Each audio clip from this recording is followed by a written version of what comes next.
এখন আমি মায়ের জন্য পেয়ারা আর তরমুজ কেটে নেব। আমার মা শুধু বলে, এগুলো করে কি করবি বেটা? তাই আমি বলি, মা এটাতে মাইনে পাবো, তার জন্য করি। বলে সত্যি? আমি বলি হ্যাঁ। মাকে বলি, তাই বলছি মা যেন দেখে যায়, আপনারা এই ভিডিওটা ভাইরাল করুন।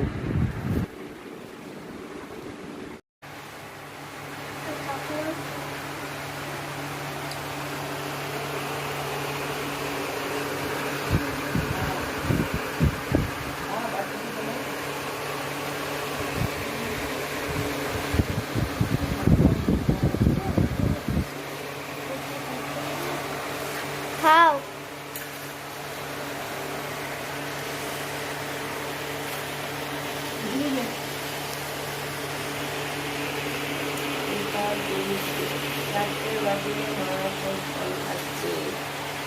ছটার সময় মা চা বিস্কুট খাবে।